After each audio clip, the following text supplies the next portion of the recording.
Thanksgiving had always felt like permission to slow down. The kind of day where the noise of everyday life softened without effort, where inbox alerts went quiet and the roads seemed to breathe alongside the people driving them. In Maple Ridge, the neighborhood rested in late autumn stillness.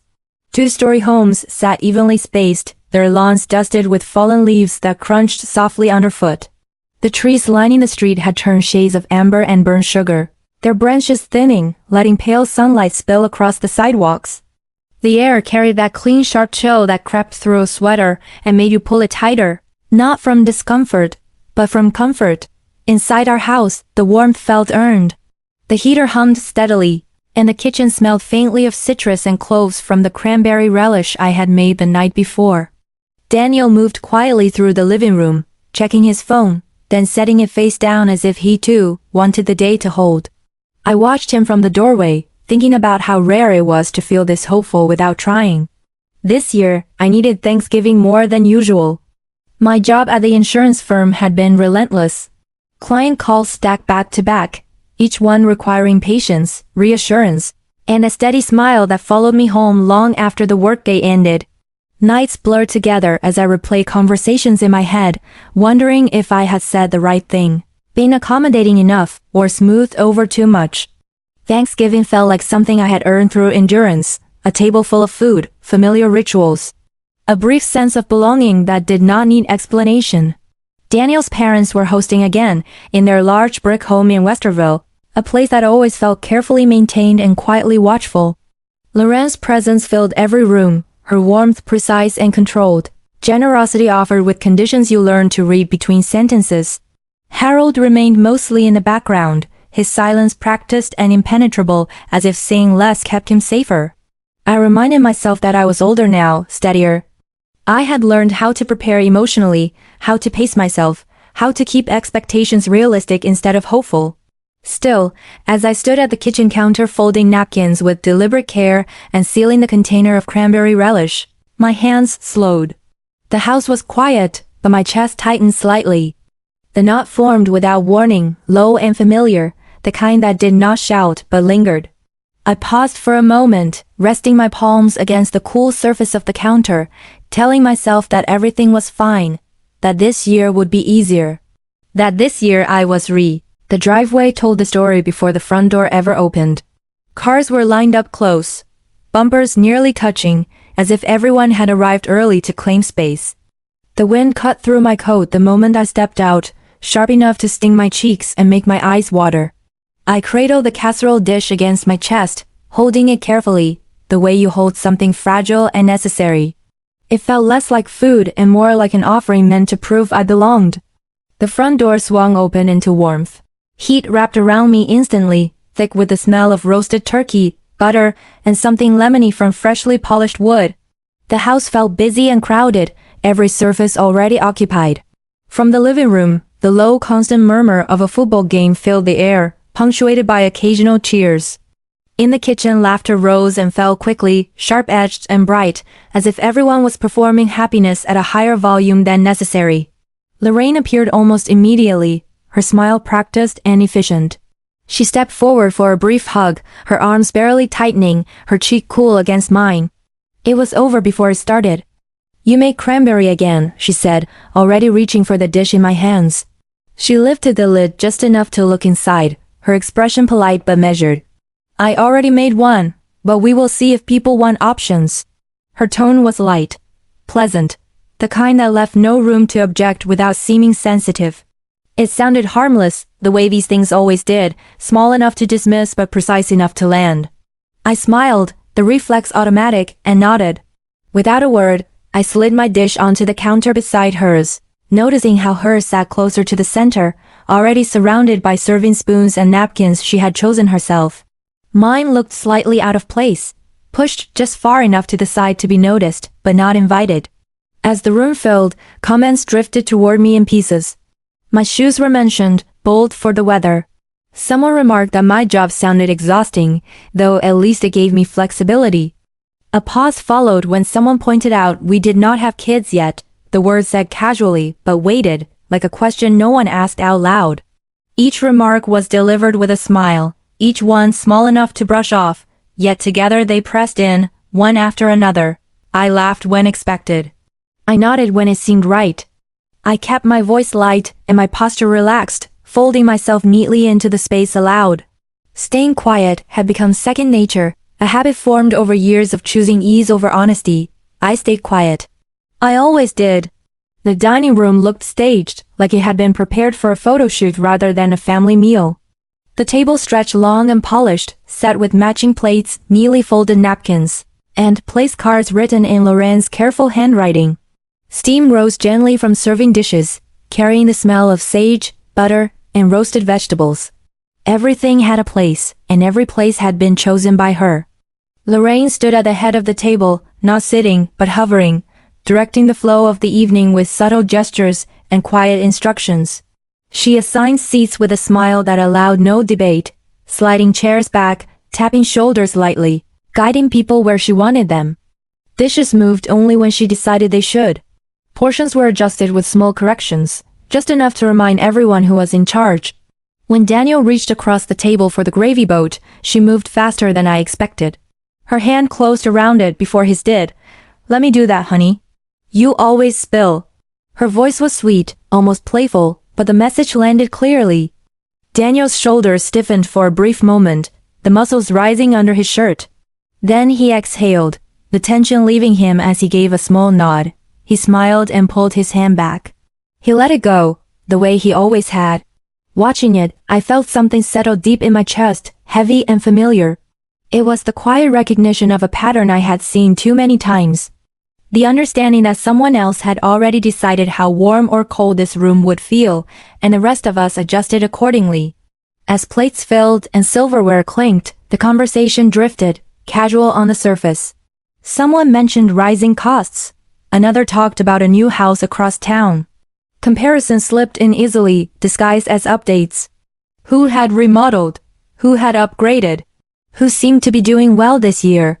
When I mentioned my recent promotion, the words felt small as they left my mouth, offered carefully, without pride.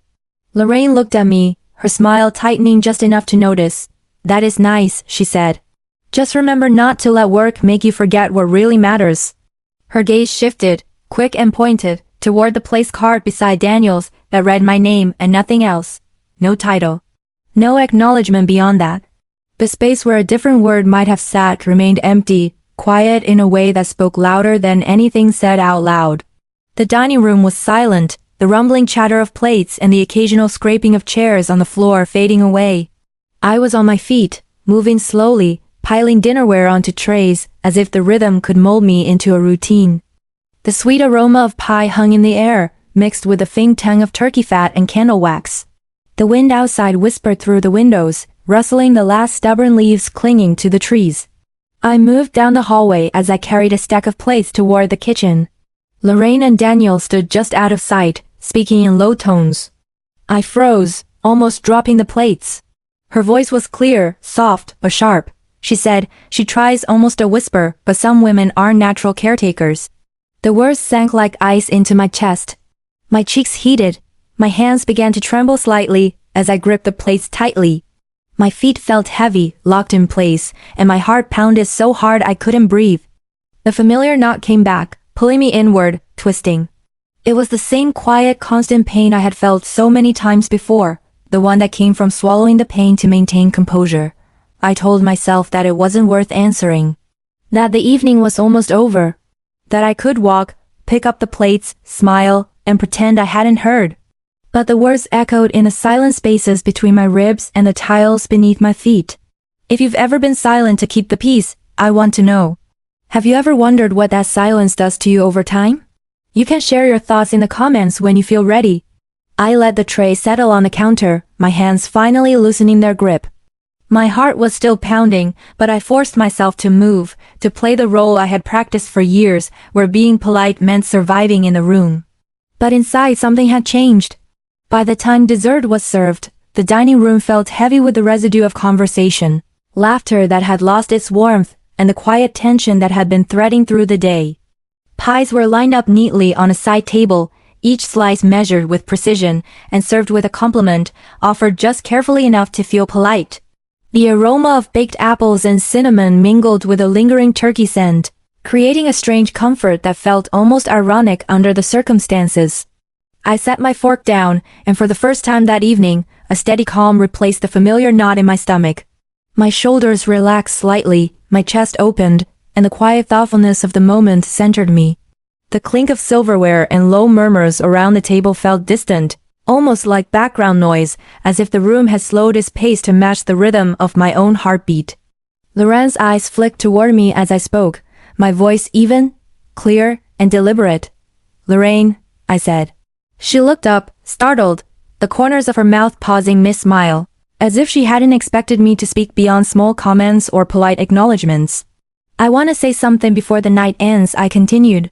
"I care about this family, and I show that in the ways I know how. But the comments, the jokes, the assumptions, they hurt. I have stayed quiet for years to be polite. I am not doing that anymore." The room fell silent, the kind of quiet that presses against your skin and makes every sound a weight. Daniel's eyes met mine, wide at first, then softening with something like relief, pride, and understanding. He didn't interrupt. He simply held my gaze, letting me know that I wasn't alone in this. "I am not asking to be centered," I said, my voice steady. "I am asking to be respected." Loren's lips parted slightly, then pressed back together. Her expression was carefully measured, and for the first time, I sensed hesitation behind her practiced control. Harold shifted in his chair, the scrape of wood against the floor loud in the quiet. The air seemed to thicken, each second stretching as if holding its breath with me. And yet the silence did not crush me. It held me in place, sure and unshakable, like the calm at the eye of a storm. In that stillness, I realized I had taken the first real step toward something I had long denied myself, speaking my truth, and finally being heard. The room stayed heavy for a few moments after my words hung in the air. No one moved immediately, no one spoke. Loren's posture was rigid, her face carefully neutral. She gave a single tight nod, the kind that acknowledged my statement without conceding anything. "We would talk later," she said, her voice polite but clipped, leaving no space for argument or discussion now. Harold stayed silent, watching from his chair, the weight of his quiet presence filling the corners of the room. There were no hugs, no apologies, no dramatic gestures of reconciliation. The house felt almost frozen in the aftermath of honesty, as if my words had shifted the air itself. And yet, inside me, a subtle warmth bloomed. It was quiet, steady, and deeply satisfying, the kind of feeling that settles into your bones when you finally allow yourself to exist without shrinking. I felt lighter, more grounded, and more aligned with who I wanted to be. As we walked out the door, the wind hit differently than it had that afternoon. The crisp November air was sharp on my cheeks, but it also felt fresh, almost cleansing. The streets seemed quieter, the fallen leaves more vivid against the concrete. I could breathe more fully, as if the act of speaking had created space around me. Daniel slid his hand into mine as we approached the car, squeezing gently. His eyes met mine, steady and warm, filled with unspoken support and pride. "I am proud of you," he said. I believed him. For the first time that evening, I allowed myself to feel that pride in return, letting it root me firmly in my own strength, even as the imperfect reality of the night lingered around us. The holiday had not gone as planned, but something essential had shifted. I had chosen myself, and that choice carried its own quiet victory. Back home, the house felt quieter than it had all day. I changed into soft, warm pajamas, the kind that envelope you in warmth and familiarity, and made my way to the living room window. The street outside was still and empty, the glow from streetlights casting pools of amber on the wet pavement where fallen leaves had gathered. The crisp November air hung faintly in the night breeze, carrying the scent of distant wood smoke and the faint trace of last week's rain. I leaned my forehead lightly against the glass, letting the silence of my own wrap around me. Thanksgiving had not unfolded the way I had imagined. There were no perfect smiles, no seamless harmony, no laughter that filled every corner. Yet, in the stillness, I felt something unfamiliar and grounding, lighter, steadier, as if some invisible weight had been lifted from my shoulders. I realized that the holiday had not failed me. It had simply revealed the truth I had been avoiding. My expectations, once hopeful and naive, had matured.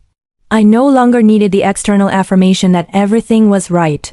Instead, I found a calm clarity that came from choosing myself, from acknowledging my own boundaries, and from understanding that peace is not measured by harmony at any cost, but by the courage to protect your own emotional space. I rested my hands on the windowsill, eyes tracing the quiet street below, and let a small smile form. The day had ended differently than planned, yet it felt honest and real in a way that was far more meaningful than any idealized vision of perfection. I had learned that even disrupted traditions can teach resilience, self-respect, and the quiet power of being fully present in your own life. If this story resonated with you, I invite you to gently tap the like button so more women can find it. I would truly love to read your thoughts or experiences in the comments, especially if family gatherings have ever tested your sense of self. And if these stories bring you clarity or comfort, please consider subscribing to Voices of True Life Stories and exploring more heartfelt narratives here.